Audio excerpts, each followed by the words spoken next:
Welcome to Access Sportsnet. Lakers brought to you by your Toyota dealers. We make it easy. Chris McGee, Danny Green, Big Game James Worthy. We got Mike Trudell out at the arena. The Lakers with a huge win in Houston, putting them at 3rd in the West.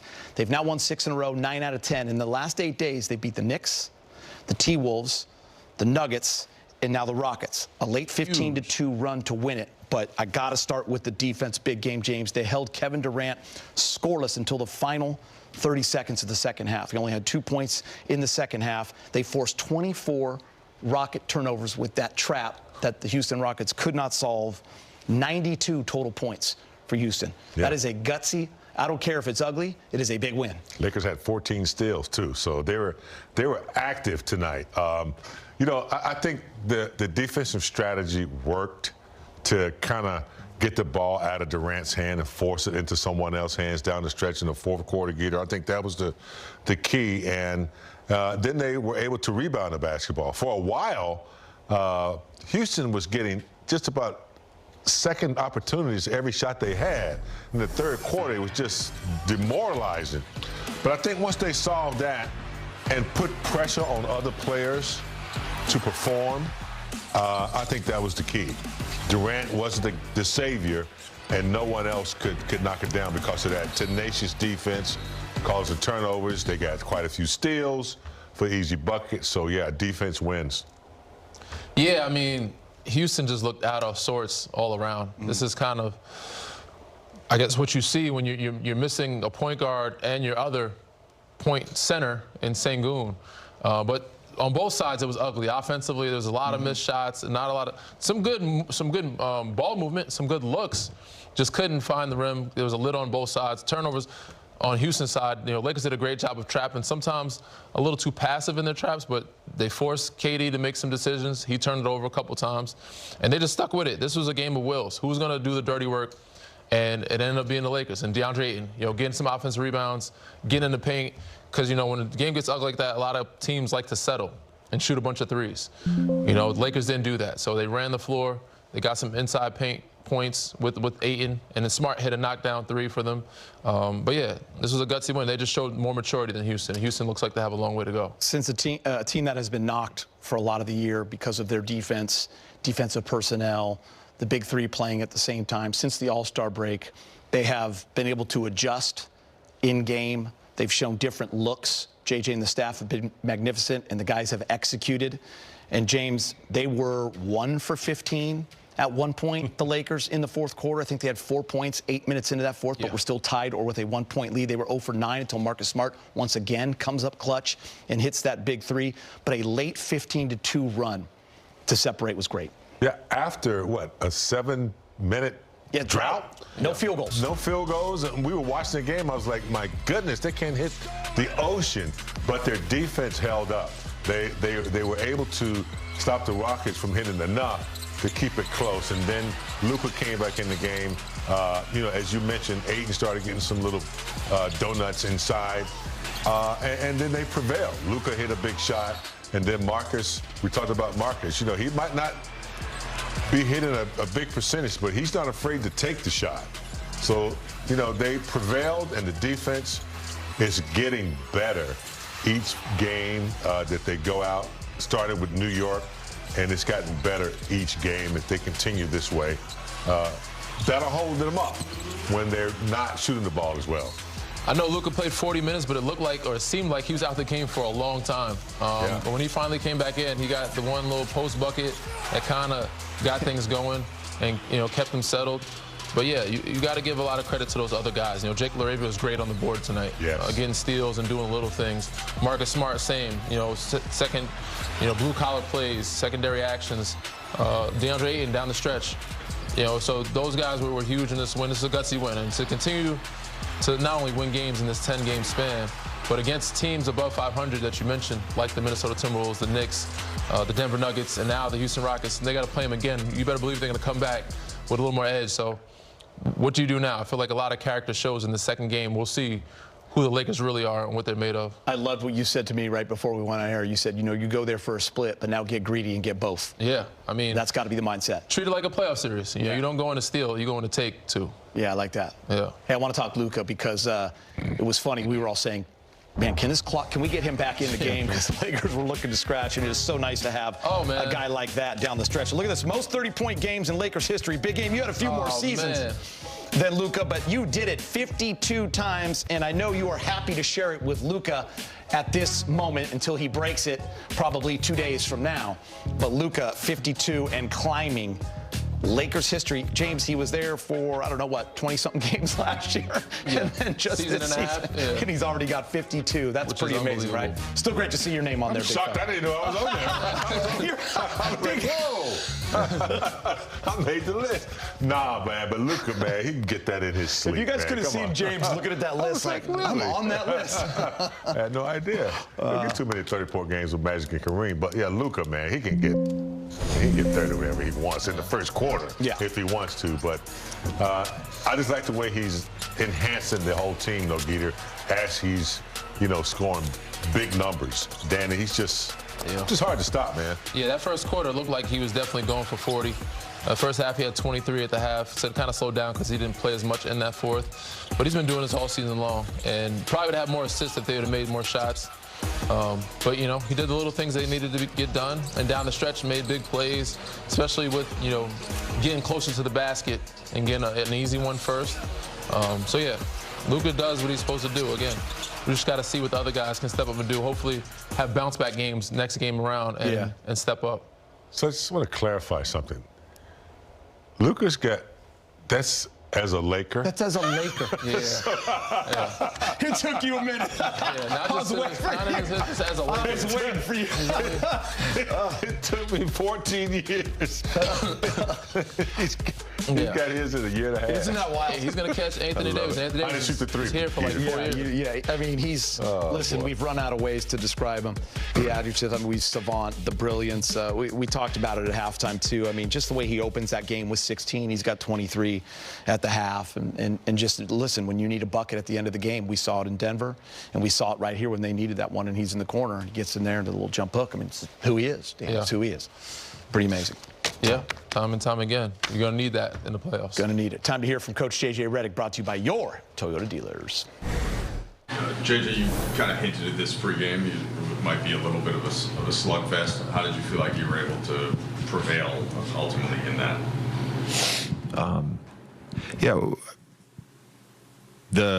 They're a really good basketball team, and they make you either play hard and match their physicality and how they muck the game up, or you can lay down. And we didn't lay down tonight.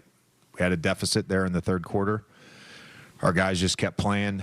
I thought defensively in the second half, with some of the adjustments we made at halftime, we just executed really, really well, particularly with, just trying to get the ball out of Durant's hands.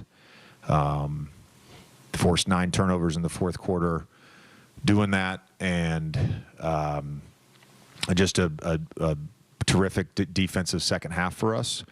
There's not, when they're playing that 5-man lineup, minus Shepherd, and no big. It's hard to. They got 5 really good defenders out there. It's really hard to generate good offense. I thought we made the right play consistently. Didn't shoot it well. Had a stretch there where we had some wide open threes with some bad misses. But that's, it carry over from this morning, carry over from pregame. We got to have a playoff mentality this time of year, and I thought our guys did that, and they executed it really well. I think it was 15 second-half turnovers. You mentioned the adjustment. Was it blitzing more on Durant, and what's kind of the key to that and behind it to making sure that? No, we took off. We blitzed them a little bit in the first half. We took off the blitz at halftime. We just went to our 15, and we went to 1 through 5 red, and then we fired them. So they did a good job of rotating out of that, consistently. Whether we didn't really fire a lot last year, and we did it in Game 5 against Minnesota. We gave up a ton of offensive rebounds because of that. You know, that's the worry when you play zone. That's the worry when you put 2 on the ball and you're in scramble mode. It's a little bit harder to rebound some of those misses. But you know, we stuck with it. You guys have 2, generally speaking, like big time advantages night in, night out offensively. You have Luka and his shot making, but you also have LeBron in transition on a night where They are too. Well, not tonight. Yeah. Not from 3. But like, you know, on the nights when you do the other stuff isn't going, just like that reliability in those 2 things, how do they carry you guys? Look, the very first thing that we did in training camp both years, and we put way more emphasis on it this year, but the very first thing we did in training camp was establish our running patterns, and talking about ending every possession with a contest, and then here's your running patterns. LeBron does such a good job of filling the middle of the floor. We emphasize running to the corners. We emphasize our throw-aheads. We've been really good in transition. I know we're not a high-volume transition team, but we've been really good in transition when we've thrown the ball ahead, and the numbers back that up. The winning backs it up, and you know, LeBron in particular. You know, it's one of the things we talked about last week is just continue to be the best transition player in the NBA, and it's such a dynamic force for our offense. Little shot Austin, but you know, he was on Durant to start possessions. Yeah. He had that inbounds steal where you just kind of 4 of them. Yeah, and a block shot. Yeah. Just kind and of 5 assists. Like, he's a basketball player, and you know, again, for the second straight game, going against a tier 1 all-time player as the primary and getting switched on to guys and just battling and making it tough. You know, competitive will, and you know, I think LeBron too. I mean, I told him mid-game, and I don't even know, he ended up taking 13 shots. I think he probably had 7 at the time. It was sometime in the second half, but I said, I see you. I see you. You know, you're playing hard and that matters. Like you're lifting our team up because of how hard you're playing. Whether that's trying to take a charge, you know, coming back and back tapping things, his physicality defensively, being in rotations, like all this stuff. And the offense came for him. You know, it came for him. Go ahead, Dan. Thanks. Go ahead, Dan. I'll take all the questions. DeAndre wasn't really a factor, and then they had that flurry of rebounds. We went back to him late. What is his response? Show you? What did you make of it? What did you tell him after the game? We had a decision to make about who the 5th guy was going to be in that timeout, and we all recognized that he had not played in a significant portion of the game, and then you factor in the real-time effect of that. And I was pretty adamant that I wanted him in the game. We went, you know, Greg went over to him and made sure that he was ready to go. He was ready to go, and then he helped us win the game, and that's what I told him. We walked off the court together, and he was in good spirits, but he did. His offensive rebounding and the couple of buckets he got there down the stretch were huge. The end, but just a magnificent timing, picking off passes. Beautiful. For sure. Let's head back out to Houston. LeBron speaking with Mike Trudell. LeBron, coming off a kind of physically, emotionally demanding game like Denver, you knew this was going to be a grind against the way Houston plays. How were you guys able to generate the kind of the defense, the energy that you needed in the second half? I mean, like I said before, listen, you can't harp on the game previously too long, because it's another game coming up, and like I always talk about, the Wild Wild West is another tough opponent. So, excuse me, we understand what Houston brings to the table: physicality, athleticism, everything, and we just have to match that. And obviously, they beat us up on the glass. A lot of we didn't defensive rebound and clean glass like we can, but we just stuck with the game plan. You know, held them to like 37 in the second half or something like that, and 35 in the second half. And, you know, that's ingredients for winning. We buckled down on the defensive end. You know better than anybody what Durant can do with a basketball. What was the kind of key to get it out of his hands and to create all the turnovers that happen out of that? Try to show him different looks throughout the game. I mean, he's one of the greatest players we've ever seen play. I mean, obviously, so just got to try to show him different looks, trying to keep him off balance, and when he shoots, hope he miss. He don't miss many shots. I thought we did a good job of having a game plan, but also just switching up our pitches. You can't show a great like that too many of the same coverages throughout the whole game. He'll get a feel for it. So did a good job of just kind of switching up the pitches. How would you evaluate this team's commitment to the defensive end of the floor now compared to earlier in the season? Not comparing nothing early in the season. Just talking about the present. So I continue to talk about what we are now. We just try to stay locked in on what needs to be done today, and we did that. So we got better today, and we got an opportunity to look over to some of the things we could have did better tomorrow, and then hopefully get better again on Wednesday. What does it say about this team in the fourth quarter? You guys were like 1 for 14, 1 for 15 from the field, but you guys kept playing defense, didn't give into anything. What does it say about what you guys are doing on defense? It's kind of like playoff basketball. It's going to happen, you know, so two playoff teams, you know, just figuring out how to get a bucket, but also trying to stay focused and locked in on both sides of the floor. That's sometimes how playoff basketball is. You can't just rely on the offensive end. You got to be able to buckle down and get stops. Take care of the ball. Go ahead, Ben. You guys were able to take care of the ball pretty well. You guys had 1 turnover in the fourth quarter, and it was the shot clock violation there at the very end. What were you guys doing well, even if you weren't scoring, but not to make those mental mistakes? Shots up at the goal. That's it. We didn't let them speed us up. They're very physical. Like I said, they're very athletic, and they can speed you up at times. So, sorry, we did a great job of not allowing them to speed us up, and we got shots up at the goal. What do you think of the way that Ayton finished the game? It was amazing. I mean, just the fact that he was sitting over there for as long as he did and stayed locked in on the game and come in and finish the game. You know, able to get a tip dunk, a couple jump hooks around the rim. A couple rebounds. He helped us finish the game. LeBron, to be physically here in year 23, able to have those splash plays, the one over Jabari Smith Jr. in the first half, the lob from Austin in the second, just, I don't know, dude, it's not surprised that you're able to still do it, but do you... It kind of is. Is it for you? Yeah, it kind of is at times. Either of those surprised? Just, I don't know if any of those surprised me. I mean, the one in the first half, I seen him tracking me, so, you know, he's a pretty good shot blocker, so I had to throw that down. The lob from AR, I told him to throw it, so I had to go get it. But there's some plays I still do at this point in my career where it definitely surprised me for sure. Last two. How did you come out of the game on Sunday? The dive, all that stuff. We saw the super gross thing. Yeah.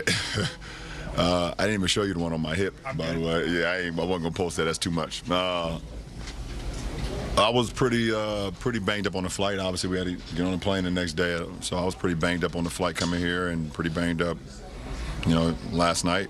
But got about 9.5 hours of sleep last night, and woke up, and I felt a lot better. I was able to get some rehab and treatment and activation going today, so it allowed me to play tonight. But definitely was around the clock with it. Kevin, last question. Kevin said the other day that the Miami version of you was the hardest player he ever had to guard. Are any versions of Kevin, would you say, the hardest player that you've had to guard? Shit. I mean, every version. I mean, he continues to just get better and better and better. I mean, obviously, him in Golden State was, you know, super dynamic because you just couldn't put multiple bodies in front of him because of the threat of Clay and Steph at all time.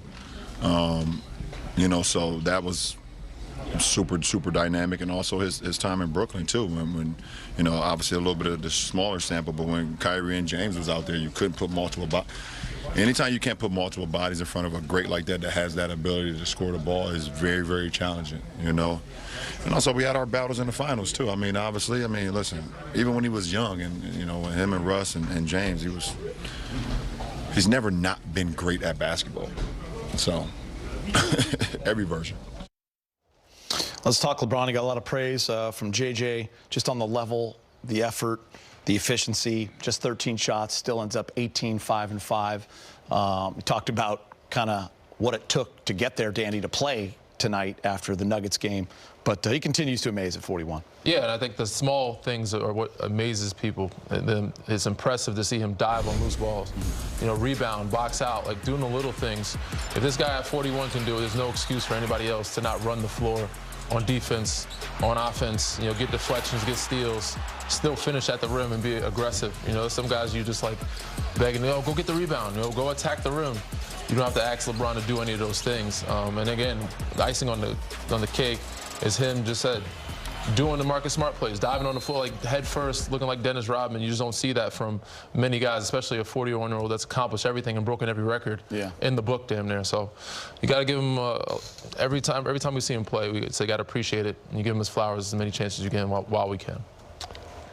He's having fun too. I think while he's doing it. You know, he missed training camp, came back, started to deliver, missed some games. Now they're trying to, you know, incorporate Austin and Luka on the floor at the same time. He's accepted that, and now he's found, you know, a role he can play and do both. He can be a role player, never gonna be a role player, but you know, he can play that role, and also when he needs to, he can get the ball in his hands and go back to being LeBron and dominate if Austin and Luka aren't available. So it's going to be interesting to see as they go out this season if it's going to be a problem for teams how to guard that. Yeah. You know, they're used to having LeBron with the ball in front of him, with him on that weak side and playing that role. It's going to be interesting to see because they're going to get better at it, I believe. I think that's always been his brilliance, right? That he can absolutely play any position on the court and he can play any role. He's seen it all in his 23s with 15 points. He's with Mike Trudell. Awesome. Want to get to the defense in a second, but in a game like this, just kind of a slugfest, what does it say about Luka that he's still able to have an efficient, you know, 30-plus point night like that and still find ways to score against a swarming D like that? He's a good player. That's all you can say. Good player. Okay, I'm going to follow up on that though a little bit. Like, what does he do? Is it just is it the talent, the skill, the size, all of it? Yeah, everything. He's been, you know, one of the best players in the league for a long time. So, yeah, I think he's 6'8", strong, you know, has a high release, but he puts all that together and he's a solid basketball player.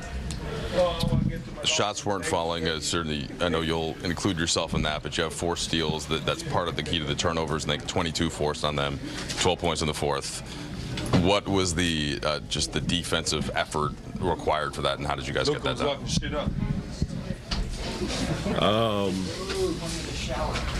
Yeah, that was it. That's what it was. That's he gets all the credit. So, no, I just thought we guarded with 5 guys. Rotations were sharp tonight. You know, KD's one of the best scorers to ever play the game, and going into the game, you know that, and you know you're going to have to throw different coverages at him, but you have to be able to, you know, change things on the fly and be able to know rotations, all stuff like that. So it was a good, you know, team defensive night. Other questions? Hell yeah. I'll ask you one more. Sorry. Play the same team again, right? So you know they lost this game. I'm sure they'll double down. You kind of get a day to rest and kind of find your legs and everything. But what is it? Similar requirements of what you're going to need to win again, or more? Yeah, I mean their identity's not going to change. Yeah. Obviously, the X's and O's, they might tweak some things here and there, but they're still going to play the way that they played every single game, and that's as hard as they possibly can. You're going to look to get offensive rebounds, create extra possessions, you know, swarm the ball. Hopefully, I make some shots next game, but we shoot it good as a team, and yeah, so we'll make our adjustments to whatever their adjustments are, and yeah, we'll be another good one. Austin, does it say anything about the team that you guys can be beat on the boards by 10 today? Assist totals aren't what they have been the last few games, and you can still kind of muscle out a victory like this? Yeah, I mean, you're going to have to win games like that. It's not always going to be pretty. You know, you wish it was. You know, that's their identity. They're going to play like that every single night, and they're going to cause some of the issues that we had. But obviously, we can watch that and clean that up. But just to get a win like that, it is nice because, like I said, we didn't have our best stuff, but being able to scrap and claw the win out of that is really good. All right, let's go to a little Access 360, Danny, that third quarter. So the Lakers find themselves down 10. They rally. They go on a 23-7 run. What'd you see? Yeah, they caused a little havoc, made some turnovers happen, got out and running, started with some defense and some offense.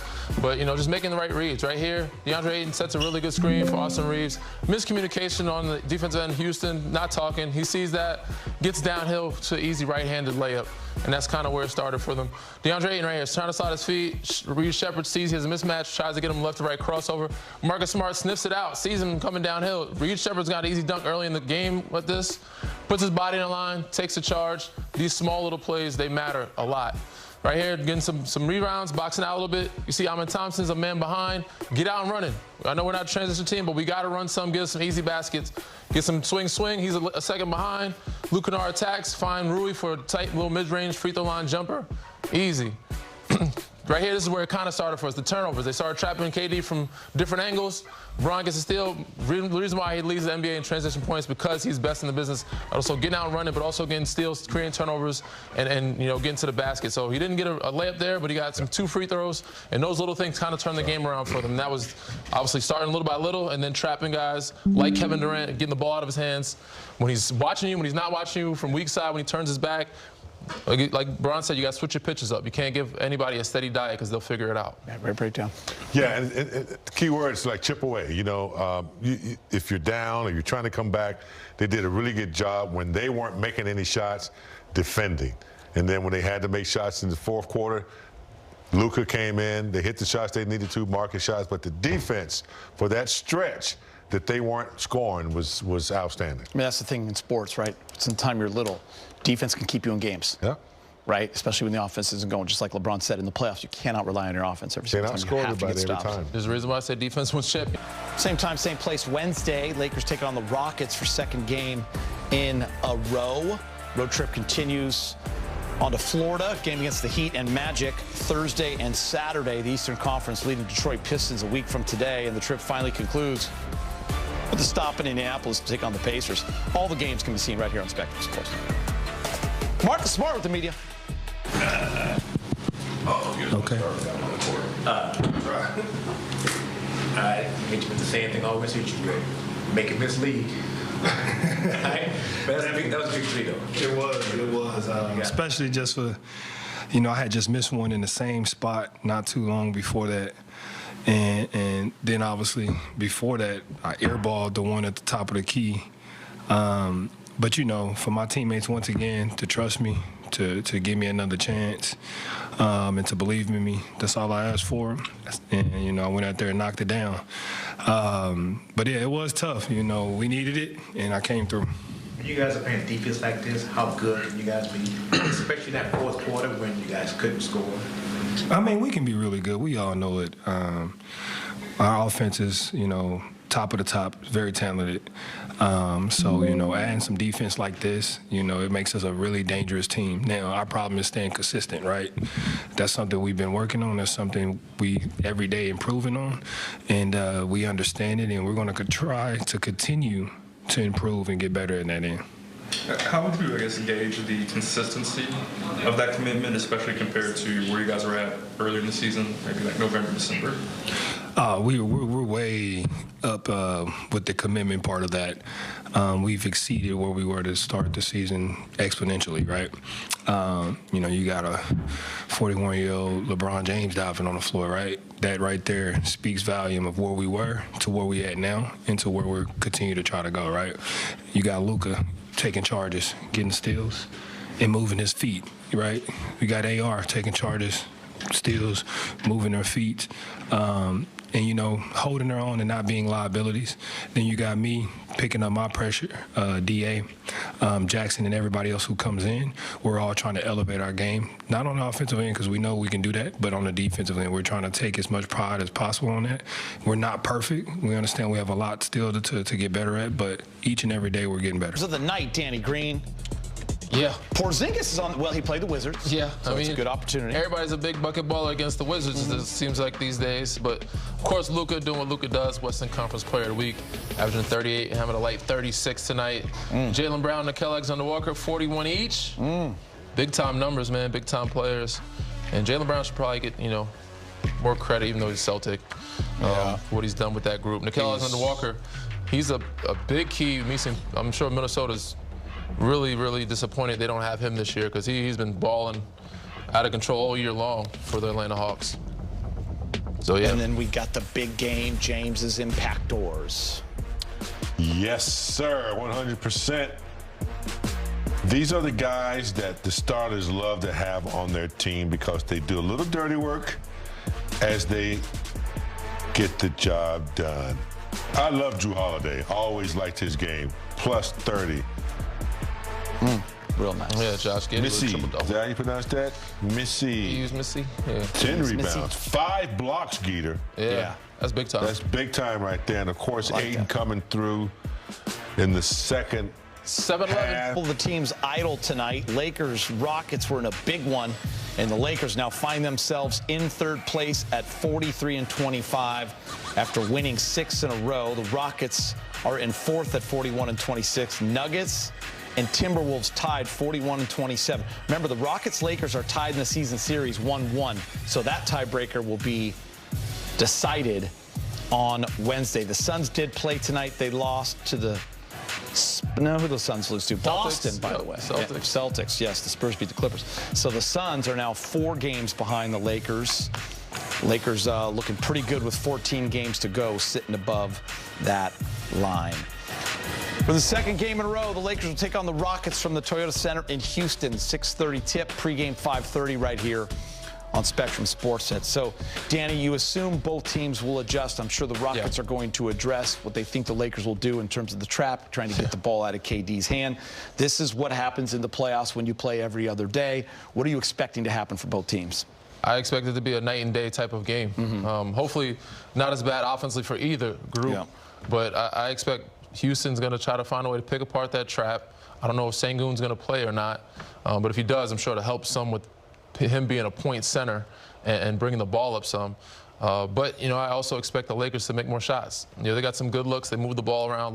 Lucas stepped up, played well, but Austin, last 3 games, 30, 31, 32, and then tonight couldn't find his rhythm. But I expect next game he'll do so, which will open up the floor for everybody else. James, when they played the Rockets on Christmas, the Lakers were -23 in rebounding. It was the most separation all year. Tonight it was -12, but it was at -18 until late in that game. We know what they did offensive rebounds. What was it, 15 or 16 for 23 points? That is something the Lakers will absolutely address as well. Yeah, that's got an asterisk. And the Rockets attacking the paint. That's it. That has an asterisk beside it, Geeter.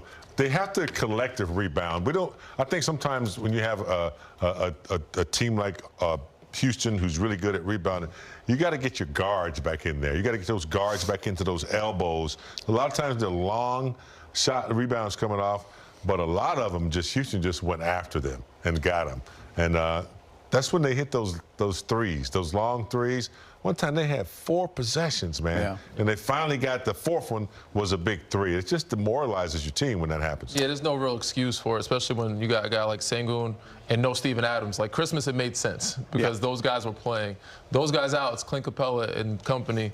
You should be able to at least be even on the glass. It's funny, you can nitpick when a team wins too. You can talk about the bad offensive game and the shooting, but that's a great team win. And I love what everyone had to say about DeAndre Ayton. He did not play for a big amount of time, but JJ and the staff kind of kept him going and said, hey, we're going to be going to you. We're going to need you. And for him to come up big, that's huge for a guy like DA. Yeah, big maturity leap for him because normally I feel like in the past, a guy like that, would check out if he didn't have a good start to the game. And for him to like continue to stick with it and then come in that second half, that fourth quarter, and not have his head down and think about it and let it affect the rest of his game, it showed a huge amount of growth in his maturity. Yeah, we're back on Wednesday, big game. Great win, Geeter. All right, man. Great win. Let's Enjoy do your it. day. Maybe you can get some golf in tomorrow. For Danny, James, and Mike, I'm Chris. We'll see you on Wednesday. Pre-game's at 5:30.